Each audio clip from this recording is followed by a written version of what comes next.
So నిన్న కురిసినటువంటి అకాల వర్షాలకు చాలా వరకు రైతులు నష్టపోయినటువంటి సందర్భాన్ని చూస్తూ ఉన్నాం. గాలివాన దుమారం, పలు జిల్లాల్లో వర్షం, వడగళ్ళు. కాగజ్ నగర్లో గోడకూలి వృద్ధుడి మృతి. నేడు రేపు పలు జిల్లాలకు వర్ష సూచన. అప్రమత్తంగా ఉండండి, అధికారులకు సీఎం సిఎస్ ఆదేశాలు జారీ చేశారు. నిజామాబాద్ మార్కెట్లో తడిసినటువంటి పసుపు కొమ్ములు అంటూ చూస్తూ ఉన్నాం. పసుపు కొమ్ములకు సంబంధించి మనము ఎప్పటికీ నిజామాబాద్ను ప్రధానంగా చెప్తూ ఉంటాం.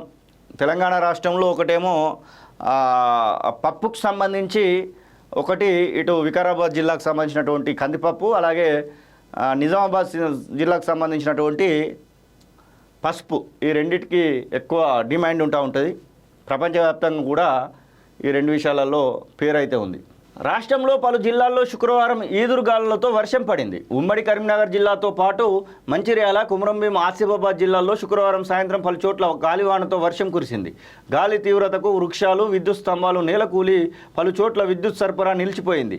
కుమ్రంభీం, ఆసిఫాబాద్ జిల్లా కాగజ్ నగర్ పట్టణంలోని నౌగాం బస్తీలో ఇంటి గోడ కూలి దౌలత్ 65 సంవత్సరాల వృద్ధుడు మృతి చెందాడు. కరీంనగర్ జిల్లాలోని పలు చోట్ల శుక్రవారం సాయంత్రం భారీ వర్షం కురిసింది. చొప్పదండి వ్యవసాయ మార్కెట్లో రైతులు తీసుకువచ్చిన మక్కలు తడిసిపోయాయి. రాజన్న సిరిసిల్ల జిల్లాలో పలు చోట్ల వర్షం కురిసింది. పెద్దపల్లి జిల్లాలోనూ వర్షం కురిసింది. జగిత్యాల జిల్లాలోని కొన్ని మండలాల్లో వడగండ్ల వాన కురిసింది. మామిడికాయలు నేల రాలిపోయాయి. పొట్ట దశలో ఉన్నటువంటి వరి పంట నేలవాలింది. కొమరంభీం, ఆసిఫాబాద్ జిల్లాలో శుక్రవారం సాయంత్రం ఈదురుగాళ్లతో వర్షం కురిసింది. పలు చోట్ల భారీ వృక్షాలు నేల కొరిగాయి. విద్యుత్ వైర్లు తెగిపడ్డాయి. కాగజ్ నగర్ పట్టణంలోని ఫారెస్ట్ కార్యాలయం నుంచి ఎస్పీఎం గేటు వరకు చెట్లు విరిగిపడడంతో వాహనదారులు ఇబ్బందులు పడ్డారు. ఉమ్మడి నిజామాబాద్ జిల్లాలోని పలు ప్రాంతాల్లో శుక్రవారం అకాల వర్షం పడింది. కామారెడ్డి జిల్లాలోని పలు ప్రాంతాల్లోనూ వర్షం పడింది.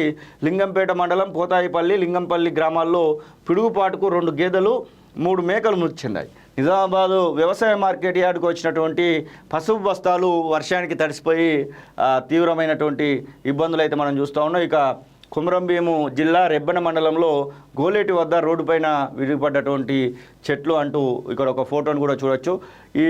వీటికి సంబంధించినటువంటి విషయంలో ఒకవైపు మామిడి పంటలకు సంబంధించినటువంటి మామిడి తోట రైతులైతే తీవ్రమైనటువంటి ఇబ్బందులు ఎదుర్కోవాల్సిందే. ప్రధానంగా వడగళ్ల వానలకు ఐసు ముక్కలు పడుతున్నటువంటి నేపథ్యంలో వడగళ్ల వానలకైతే చాలా ఇబ్బంది అయితే ఉంటుంది. మరి ఈ యొక్క పంట నష్టపోయినటువంటి రైతుల విషయంలో మాత్రం ప్రభుత్వము ఖచ్చితంగా ఆదుకోవాల్సినటువంటి బాధ్యతనైతే కాళోజీ టీవీ గుర్తు చేస్తూ ఉంది.